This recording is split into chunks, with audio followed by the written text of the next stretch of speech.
Hi students, welcome to Preliminary Chemistry and the Metals video series. In this particular video we're going to look at the Gay Lussac Law.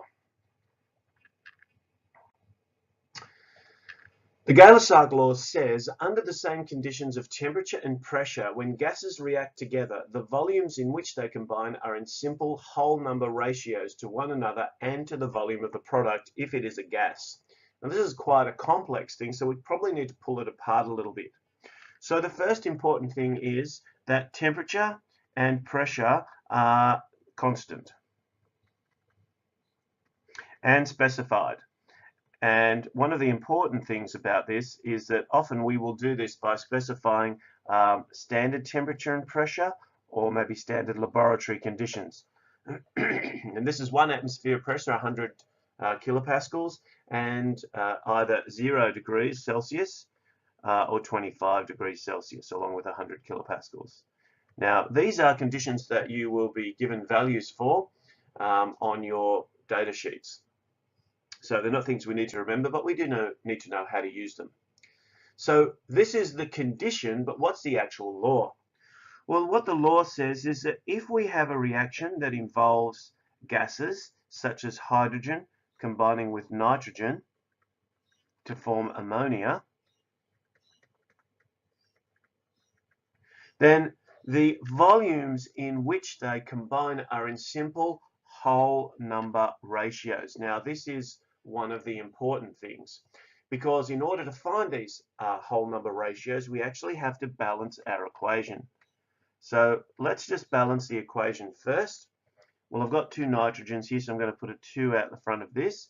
But now if I've got a 2 out the front of this, then that means I've got 2 times 3, which is 6 hydrogens over here. So I need 3 times 2, which is 6 hydrogens. So now it's balanced. So now I have a mole ratio of 3 to 1 to 2. What the Gay Lussac law says is, if I balance this equation like this, then what I will have is a molar volumes that react together in these simple whole number ratios. That is to say, I could say I had 3 liters of hydrogen gas, which were combining with 1 liter of nitrogen gas to form 2 liters of ammonia. These are the simple whole number ratios, and of course that would relate to, say, 6 to 2 to 4, or any multiples you like of 3 to 1 to 2. So the most critical thing that we need to do is balance our equations, and then the numbers that we have are those simple whole number ratios. So as I said, where this becomes important is when we look at standard temperature and pressure, or standard laboratory conditions. Each of these will be given on your data sheet, which accompanies the periodic table that you're supplied with in each exam, and which you should have a copy of by now. In fact, probably multiple copies. What it does is it specifies that at standard temperature and pressure, all gases will occupy the same molar volume, and that value is 22.71 liters. And we'll do some calculations based on this value in class. Likewise, if it is not standard temperature and pressure but standard laboratory conditions, that number changes to 24.79. But the important thing about it is that that is for all gases.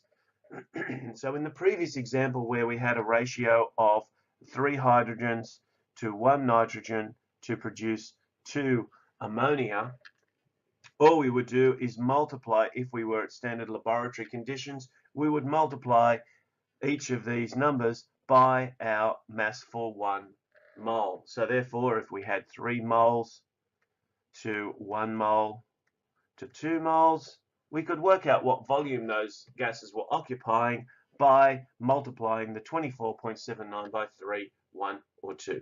We'll do a lot of examples of these so that hopefully they will become more familiar to you as you start playing around with them in chemical reactions. Thanks for watching.